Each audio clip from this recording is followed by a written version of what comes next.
भारत माता की। भारत माता की।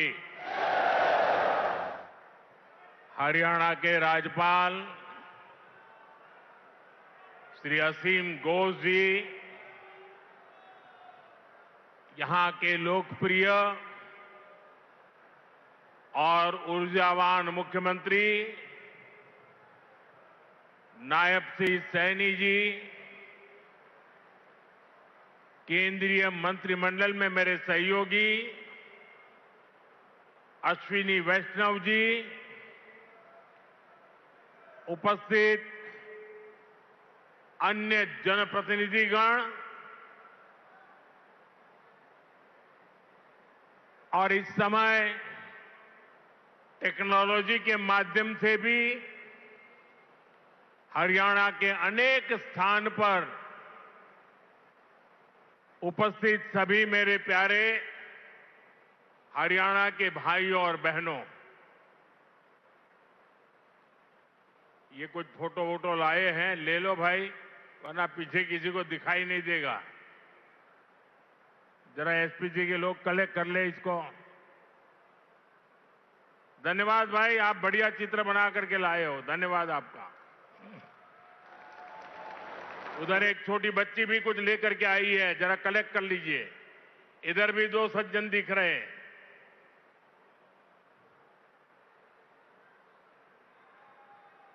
और फिर आराम से बैठ जाइए सब लोग। आपके प्यार के लिए, आपकी इस कला साधना के लिए मैं आप सबका धन्यवाद करता हूं जी। साथियों, जिंद की इस गौरवशाली भूमि से आप सभी को मेरी राम राम।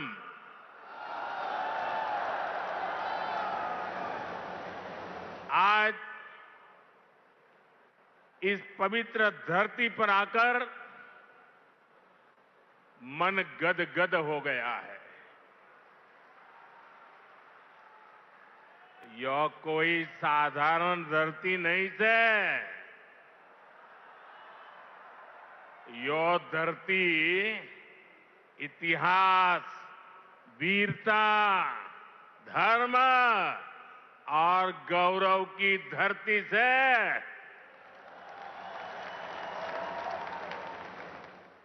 शक्तिपीठ माता जयंतिया का नाम और आशीर्वाद इस शहर पर बना रहता है। और मेरे लिए तो जिंद आना पुरानी यादों का झरोखा खोलने जैसा है। मैं बैठे बैठे कई चेहरे देख रहा था, पुराने, सारे परिचित चेहरे। बहुत लोग होंगे जो क्लेम करते होंगे कि मैं उनके स्कूटर पर जींद में आया करता था। कई दशक पहले मैं संगठन के काम से पहली बार जींद आया था। फिर आप लोगों ने मुझे जो अपनत्व दिया, जो प्रेम दिया, वो आज तक मैं भूला नहीं हूं। मुर्रा भैंस का दूध, दही और घी, जिंद का देसी बुरा और यहां का घेवर, ये वो यादें हैं जो जिंद से जुड़ ही जाती है। साथियों, इतने वर्षों में जिंद का घी और जिंद का घेवर तो नहीं बदला, लेकिन जिंद के तेवर बदल गए हैं। आज जिंद बीजेपी एनडीए के सुशासन मॉडल की तस्वीर बन रहा है। बीते वर्षों में पूरा हरियाणा ही विकास की नई पटरी पर चल पड़ा है। आज का ये कार्यक्रम डबल इंजन की बीजेपी सरकार के इसी मिशन को नई ऊर्जा से भर रहा है। साथियों, आज जिंद का, हरियाणा का नाम इतिहास के पन्नों में दर्ज हो गया है। आज यहां से देश को पहली हाइड्रोजन ट्रेन मिली है। आपको याद होगा साथियों, आज भी हम पढ़ते हैं, सुनते हैं कि भारत में पहली ट्रेन बॉम्बे से ठाणे के बीच चली थी, जिसे आज मुंबई कहते हैं। वैसे ही भविष्य में जब भी हाइड्रोजन ट्रेन का जिक्र आएगा तो जिंद का, सोनीपत का, हरियाणा का नाम भी आएगा ही आएगा। मैं आप सभी को, पूरे देश को भारतीय रेल की आधुनिकता से जुड़े इस बड़े कदम के लिए बहुत बहुत बधाई देता हूं। साथियों, आज 14,000 करोड़ रुपए से अधिक के अन्य प्रोजेक्ट भी हरियाणा को मिले हैं। इसमें रेलवे के, हाईवे के अनेक प्रोजेक्ट्स हैं। हमारी विरासत से जुड़े प्रोजेक्ट्स हैं और 2 नए मेडिकल कॉलेज भी हरियाणा की सेवा के लिए समर्पित है। भिवानी में पंडित नेकीराम शर्मा मेडिकल कॉलेज और नारनौल में महर्षि च्यवन मेडिकल कॉलेज और राव तुलाराम अस्पताल, इससे हरियाणा की स्वास्थ्य सेवा और सशक्त होगी। साथ ही इस यहां के नौजवानों के लिए डॉक्टर और अन्य मेडिकल प्रोफेशनल्स बनने के नए रास्ते भी बनेंगे। इन सभी प्रोजेक्ट्स के लिए भी हरियाणा के मेरे सभी भाई बहनों को बहुत बहुत बधाई। साथियों, आज जिंद और हरियाणा के लोगों की मैं एक और बात के लिए सराहना करूंगा। स्वच्छता से स्वागत पहल को आपने जिस गंभीरता से लिया है, जिस तरह मेरे आने से पहले यहां के लोग स्वच्छता अभियान में नए सिरे से, नई ऊर्जा से जुटे हैं, वो दिल खुश कर देने वाला है। और मैं देख रहा था पिछले 1 सप्ताह से सोशल मीडिया में आपका ये जो सफाई अभियान चल रहा है, उसकी भारी चर्चा रही है। लेकिन कुछ लोगों ने ये भी कहा है सोशल मीडिया में, मोदी जी आप बार बार आइए ताकि हमारा जिंद स्वच्छ रहे। जिस महाशय ने ये भाव व्यक्त किया है, मैं उनका धन्यवाद करता हूं। लेकिन मैं जिंद वालों से आज कुछ मांगने आया हूं। आप मुझे बताइए, क्या इस सफाई के लिए, ये स्वच्छता के लिए मोदी का आना जरूरी है क्या? अगर जिंद के लोग तय कर लें, हरियाणा के लोग तय कर लें कि अब हम गंदगी नहीं करेंगे, तो जिंद कभी गंदा होगा क्या? हरियाणा में गंदगी आएगी क्या? तो काम एक ही करना है, मोदी के आने की जरूरत नहीं है, सिर्फ आप तय कर लीजिए। स्वच्छता ये हमारा स्वभाव बना देंगे, स्वच्छता ये हमारे संस्कार बना देंगे।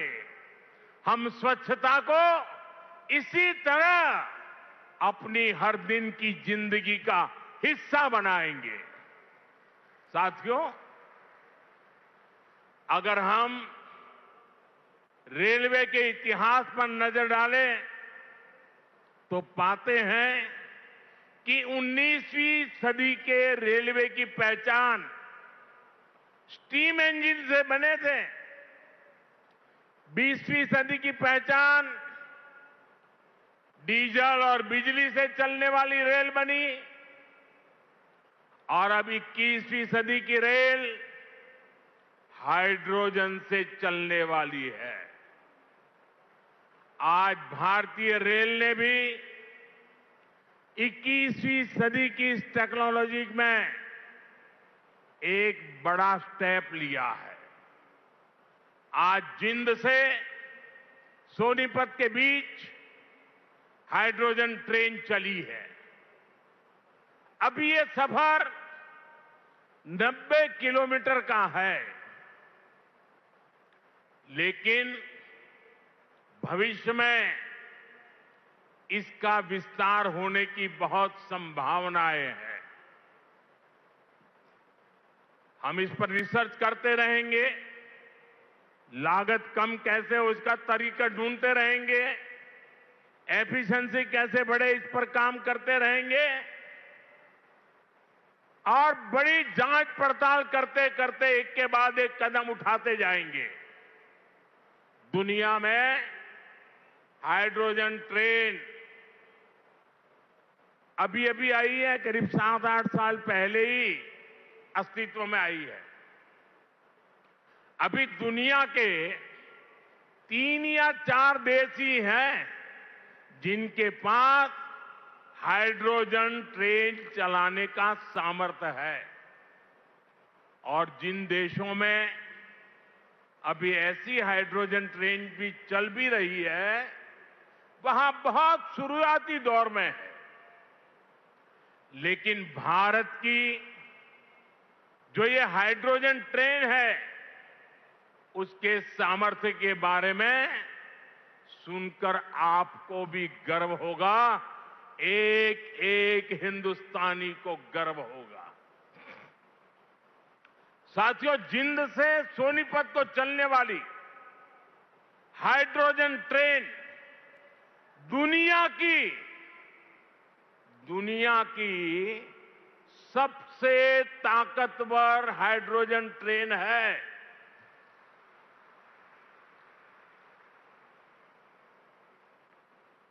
ये हाइड्रोजन ट्रेन 3200 हॉर्स पावर की है, 3200 हॉर्स पावर। और सबसे ताकतवर ही नहीं, भारत की हाइड्रोजन ट्रेन सबसे लंबी भी है।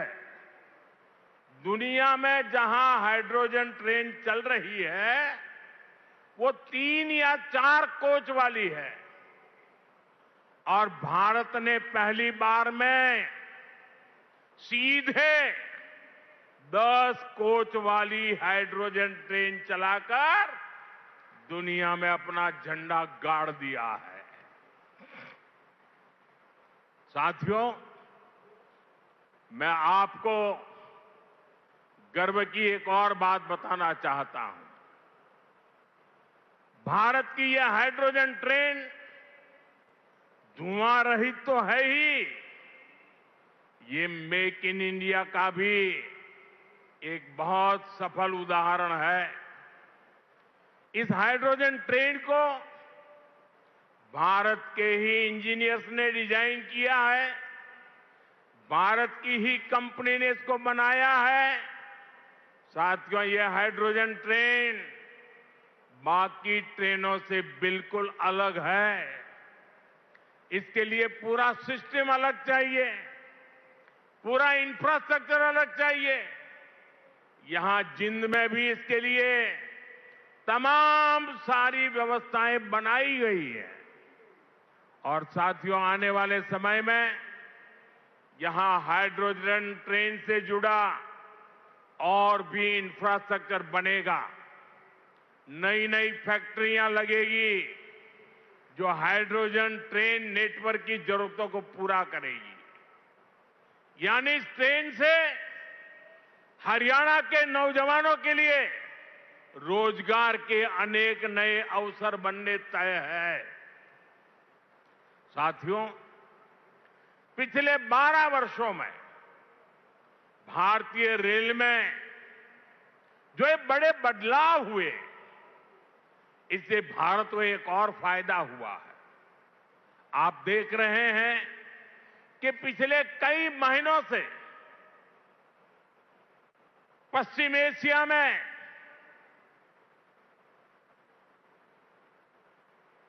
हॉर्मुज के पूरे क्षेत्र में, ईरान और गल्फ में युद्ध चल रहा है और जिस समुद्री रास्ते से, हॉर्मुज से भारत बहुत बड़ी मात्रा में पेट्रोल, डीजल, एलपीजी गैस, हमारे किसानों के लिए खाद उसी रास्ते से आता है, उसी समुद्री मार्ग से आता है।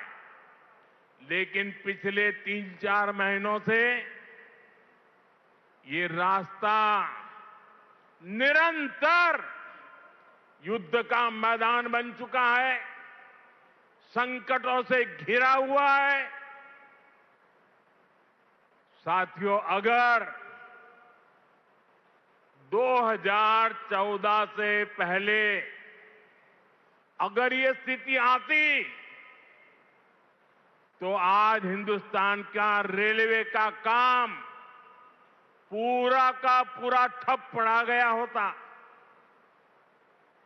क्योंकि उस समय 2014 में देश का बहुत बड़ा हिस्सा था, ऐसा था जहां हमारी ट्रेनें सिर्फ और सिर्फ डीजल से चलती थी।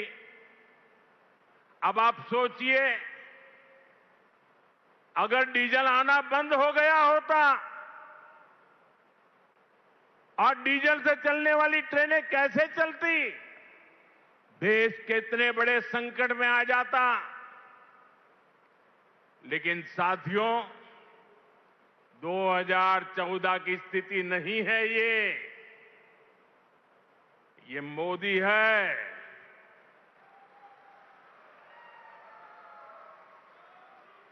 बहुत पहले सोचता भी है और समस्या के समाधान के रास्ते भी जमीन पे उतारता है। आप सोचिए, भारतीय रेल के बिजलीकरण की शुरुआत, ये सुनकर के भी ये चौंक जाएंगे आप लोग। बिजलीकरण की शुरुआत 1925 में हुई थी, यानी करीब 100 साल पहले। 1925 से लेकर 2014 तक, यानी करीब 90 साल में पूरे देश का जो रेल नेटवर्क था, उसका सिर्फ 30%, 30%, 1/3 से भी कम रेल नेटवर्क का बिजलीकरण हो पाया था। 70% क्षेत्र डीजल से चलता था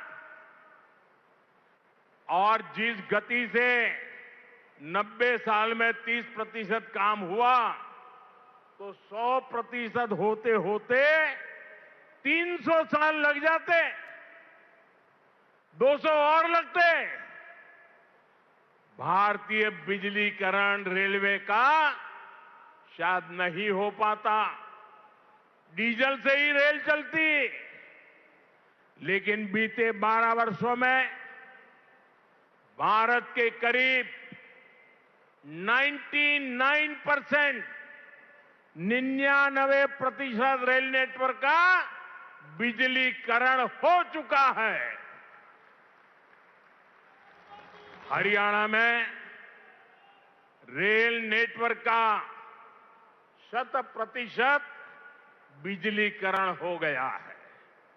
इस वजह से लड़ाई होने के बावजूद भी, तेल का संकट पैदा होने के बावजूद भी भारत की रेल रुकी नहीं है, भारत की विकास की गाड़ी अटकी नहीं है, ट्रेनें निरंतर चलती रही। साथियों, रेल हो, रोड हो, कनेक्टिविटी का ऐसा काम सुविधा भी देता है और विकास की गति भी कई गुना बढ़ा देता है। आज जिंद जो इतने सारे हाईवे से जुड़ रहा है, अभी इस मंच से भी 3 बड़े प्रोजेक्ट शुरू हुए हैं। दिल्ली, अमृतसर, कटरा एक्सप्रेस वे के हरियाणा वाले हिस्से का लोकार्पण हुआ है। जींद गोहाना नेशनल हाईवे भी राष्ट्र को समर्पित किया गया है। इसके अलावा अंबाला काला आम 4 लेन से भी हरियाणा और हिमाचल दोनों राज्यों के लोगों को बहुत सुविधा होगी। साथियों, अब जींद देश का ऐसा जिला बन गया है जो 5 नेशनल हाईवे से कनेक्टेड है। ऐसी कनेक्टिविटी से यहां के किसानों और पशुपालकों की उपज को बड़ी मंडियों तक पहुंचाना आसान और सस्ता होगा। इससे उद्योगों को बल मिलेगा, पर्यटन को पंख लगेंगे और इससे बड़ी संख्या में नए रोजगार भी बनेंगे। साथियों, आप सभी जानते हैं, अभी मैं कुछ दिन पहले ही इंडोनेशिया, ऑस्ट्रेलिया और न्यूजीलैंड की यात्रा से लौटा हूं। वहां भारत ने अनेक तरह के समझौते किए जिनकी बहुत चर्चा हुई है, लेकिन एक विषय ऐसा है जिस पर उतनी बात नहीं हुई। ये विषय मेरे देश के और विशेषकर हरियाणा के युवाओं से जुड़ा हुआ है और वह विषय है खेलकूद, स्पोर्ट्स। साथियों, ऑस्ट्रेलिया और न्यूजीलैंड में वहां की सरकारों से स्पोर्ट्स को लेकर मेरी व्यापक चर्चा हुई है।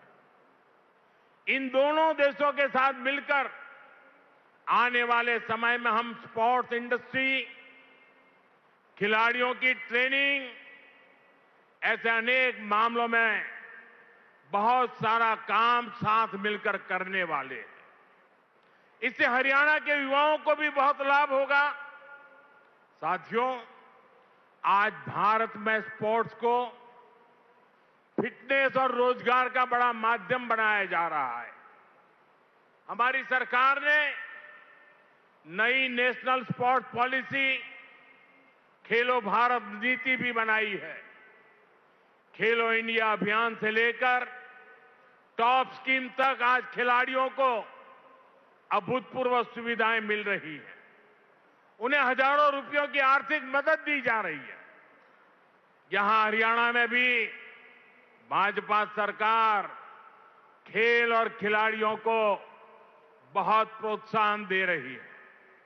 साथियों, आज ये कार्यक्रम भले हाइड्रोजन ट्रेन का है, दूसरी विकास परियोजनाओं का है, लेकिन मैं आज यहां के नौजवानों से एक और बात भी कहने आया हूं। आप सभी जानते हैं, साल 2030 में भारत कॉमनवेल्थ गेम्स को होस्ट करने वाला है। 2036 में ओलंपिक गेम्स भारत में हो, इसके लिए भी हम पूरी तैयारी कर रहे हैं। इसलिए हर खिलाड़ी को जोरदार तैयारी करनी है, पूरा दमखम लगाना है। मैं आपको विश्वास दिलाता हूं कि डबल इंजन की बीजेपी सरकार आपको हर सुविधा देगी। और जो 36 के ओलंपिक को देखना चाहते हैं, आज जो 5 से 12-15 की उम्र के बच्चे हैं ना, हमें उस पर ध्यान केंद्रित करना होगा।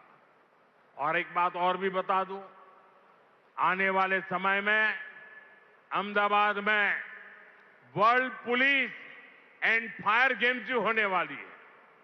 मैं हरियाणा के साथियों से कहूंगा कि आप इसके लिए भी खूब तैयारी कीजिए।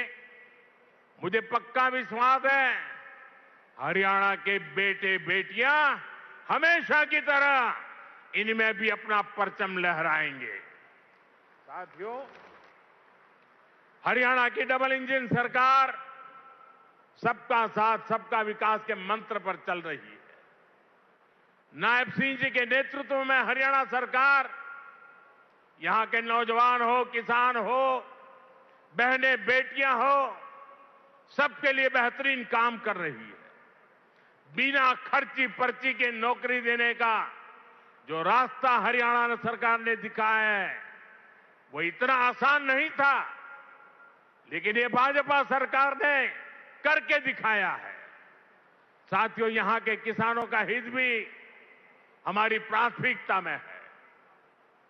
जिंद की मंडी तो हरियाणा की सबसे बड़ी मंडियों में से एक है। डबल इंजन की भाजपा सरकार के कारण हरियाणा के किसानों को बहुत लाभ हो रहा है। पीएम किसान सम्मान निधि से हरियाणा के किसानों को करीब 8,000 करोड़ रुपए मिल चुके हैं। इसमें जिंद के हमारे किसानों को भी 600 करोड़ रुपए से ज्यादा मिल चुके हैं। साथियों, हमारा देश संस्कार और संस्कृति का देश है और ये क्षेत्र तो इस समृद्ध विरासत का बहुत बड़ा केंद्र है। ये जिंद की धरती है, जहां महाराजा रणजीत सिंह का गौरव भी है और पांडवों की आस्था भी है। पांडु पिंडारा और रामराय जैसे पवित्र तीर्थ आज भी लाखों श्रद्धालुओं को आस्था के केंद्र है। साथियों, आस्था और अध्यात्म की यही विरासत है जिसे आज का भारत सहजता भी है और अब अगली पीढ़ी तक पूरे मान के साथ पहुंचाता भी है। इसी भाव के साथ आज कुरुक्षेत्र में एक सिख म्यूजियम की आधारशिला रखी गई है। हरियाणा का ये नया संग्रहालय भारत की महान गुरु परंपरा को अगली पीढ़ियों तक पहुंचाएगा। साथियों, हरियाणा अब तेज विकास के पथ पर दौड़ रहा है। खेती हो या फिर उद्योग, ये दो ऐसे पहिए हैं जो हरियाणा को सशक्त कर रहे हैं। आज जिन प्रोजेक्ट्स का शिलान्यास और लोकार्पण हुआ है, उनसे हरियाणा के विकास को और गति मिलेगी और हरियाणा का ये तेज विकास विकसित भारत के सफर को और ऊर्जावान करेगा। इसी शुभकामना के साथ आप सभी को फिर से बहुत बहुत बधाई देता हूं और देशवासियों को भी देश की पहली हाइड्रोजन ट्रेन के लिए अनेक अनेक शुभकामनाएं देता हूं। मेरे साथ बोलिए, भारत माता की। भारत माता की, भारत माता की। बहुत बहुत धन्यवाद।